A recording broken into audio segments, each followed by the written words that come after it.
Hey guys, welcome back to my YouTube channel. This is the fourth video in this series.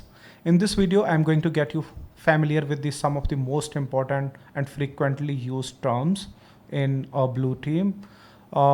It might look like a bit theoretical, but these are the important things. But along these terms, I would be introducing you some of the open source tool like VirusTotal, URL scan, and Abuse DV. Those are like go-to tool for SOC analysts.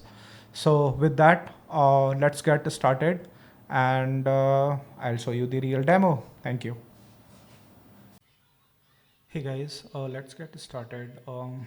This video is going to be pretty short, but also very important. What I want you to know in this video is like very basic and common terms that I use in the blue team. So we should speak the same language when somebody says. So let's get started. So what we are going to talk about, I'm going to get you familiar with 20 plus common SOC and IR terms, and which are related to SOC and incident response team. You should know it. So we speak the language of the defender, right? Why learn this first? Because when I will get into the actual session where we will be configuring the SIEM and all those tools, it will make your uh, way very easier. Okay. So what are those terms? First is I have grouped them category wise. So for categories or group is like actor and threat. So threat actor, it might be self-explanatory for some of you, but if it is not, the guy or the bad guy who's trying to attack you, your network or your resources, we call them threat actor in the blue team, right? IOCs, which means indicator of compromise, any sign that you can identify that bad guy by, like their IP addresses, the kind of the malware file they use, the URL, domain, any other things like file hashes. Those could be your the IOCs, indicator of compromise. Means they are something which can show the compromise has happened, right? TTPs, what kind of techniques and procedures they use, right? When somebody attack you, they must be using some kind of tactics and technique, right? Which means, right, some might use malware, some might use social engineering, some might exploit your vulnerability, right? Those terms. Campaign, you run like any specific campaign to target any specific company. Let's say you decide to target, let's say again Amazon.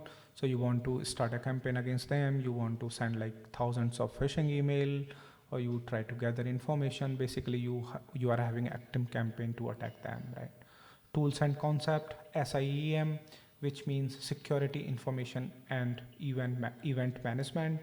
This is a complex tools where we onboards all the interesting logs that could help us from the security perspective. After onboarding the log, we write our threat detection to detect the threat so that a security analyst could monitor it. So this entire uh, the structure called SIM, which has like backend where you store the logs, front end where you can integrate, where you can interact, you can see the logs, you can write the correlation logic. You can write behavior base. You can write for a specific type of signature. If that event's seen in the network, then you want to trigger an alert for that. Okay. EDR.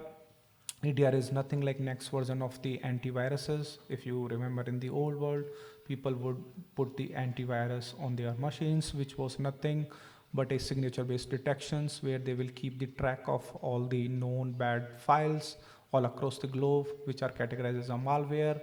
Uh, in my previous uh, in my previous video, I told you how to calculate the hash of a file. So what they used to do is they will have keep the hash of every file in the entire the world, which is known as malicious, and then they will match against that file. If the matches happen, they will detect and alert that it's a malware. EDR is like the next step where it it does not only detect based on the signature, but also at runtime on the behavior based, what kind of activity any particular binary or program is doing. If it is appeared to be malicious, not good, in that case that it would trigger an alert. Of course, you still need the network security devices to secure your network.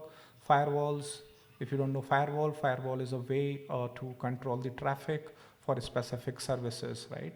There are multiple versions in the firewall, like next generation firewall, which is latest, which might work an application layer as well.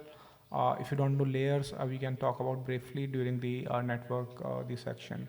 Proxy is a way to put something between you and internet, so that we can protect the user, the identity, who is making those calls, what they are accessing.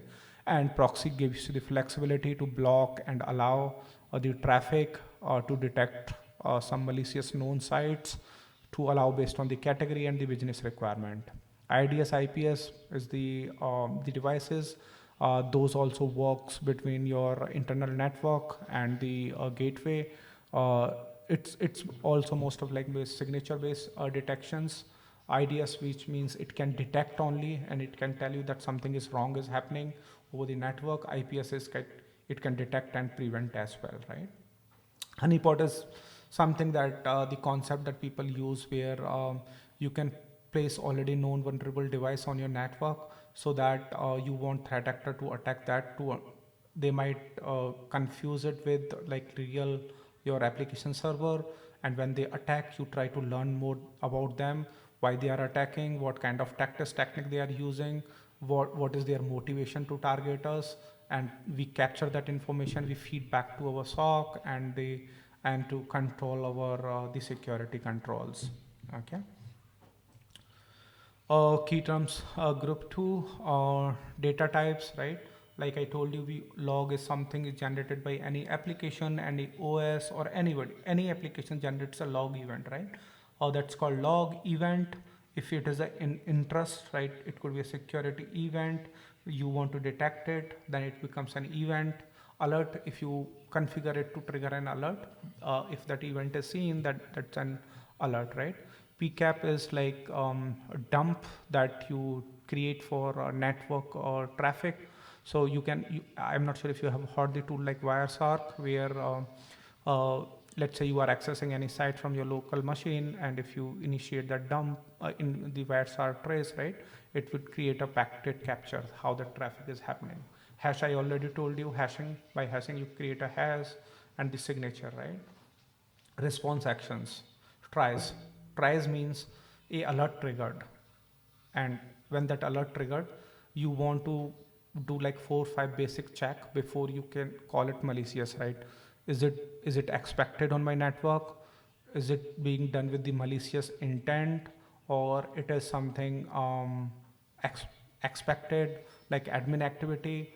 So you want to perform the initial tries, which means before declaring an incident, you want to say that you want to classify this if it is a really malicious or non-malicious, right? Every alert does not mean security incident. Somebody has to try it. That's why the tries word comes in. Escalation, once you feel that it is a malicious, then you might have to escalate that to a different team. Containment means you know that something malicious is happening on my network, somebody is doing something bad, but before you can fully remediate it, you want to make sure that you can limit the damage, so which called containment. For an example, if let's say you have like 1,000 machine on your network, but one machine got compromised, then you can just contain it, which means that completely disconnect from the network, so it could not spread to the other machines malware, right? Recovery, which means um, making sure that after that, whatever the malicious or anything happened over the network, it has gone back to its original state. Okay. Which means, let's say your website was down by threat actor, availability was disrupted, then you did your everything remediation, and now it's back and up running. Okay. um, a practical demo of these terms, right? um, uh, I mean, our SIM dashboard is not ready, but I can show you some of the things which can tell you. So again, I'm back to in my command prompt. Let's make clear um, this include. Okay, let's say let me tell you first what is the uh, IOCs. Let's say it's a Google DNS. I'm just doing the trace route. I'm reaching to the Google DNS.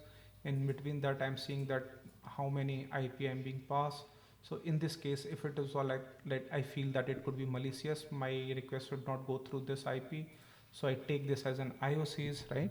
And then I can take this and I can go on internet, and let's say we have abuse DV, one famous, I like it, where you can check the any IP address if it is like belongs to bad actor or it is like known for abuses. But in this case, you see, this is the Google IP, pretty clean, no one, which is expected because we did the trace route to the Google uh, DNS. So in this case, this is an IOCs, this is an IP, right? And what other example I can tell you? Um, so let's say, let me open my Gmail. So I have, let's say I received some email, let's say software subscriptions, and I feel that this download link could be given me to me by uh, an threat actor who is, if as soon as if I click on this URL, I might get malware on my machine, or I might lose my credentials, something might happen. But I want to make sure that that's not the case. Then I can go, let's say URL scan, okay, and URL scan is site where you can scan any URL, and you know that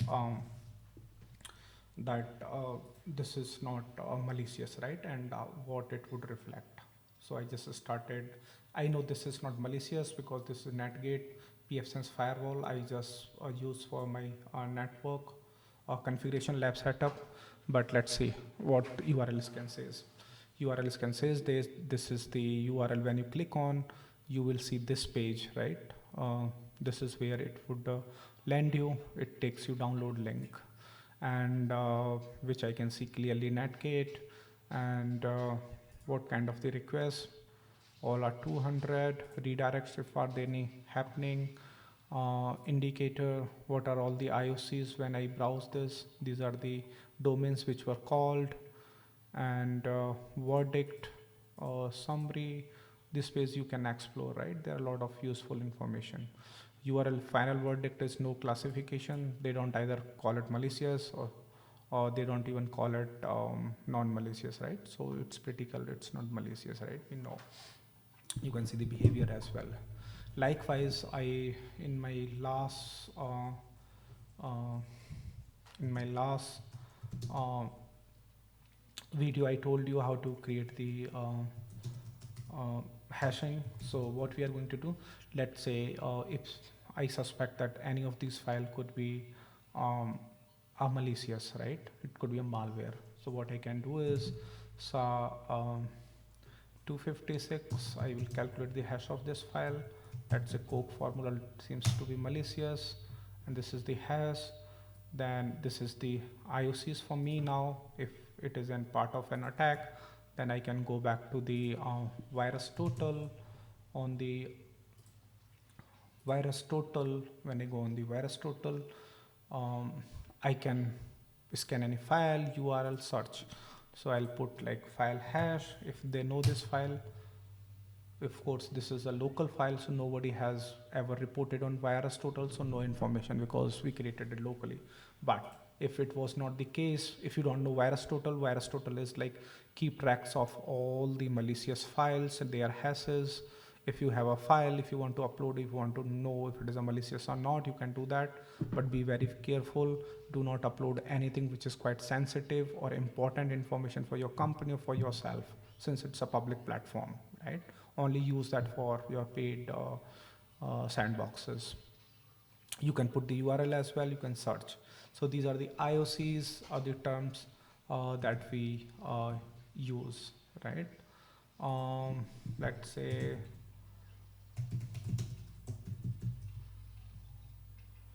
um, that you can do.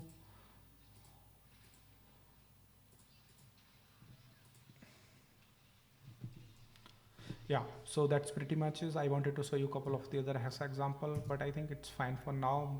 When we go into the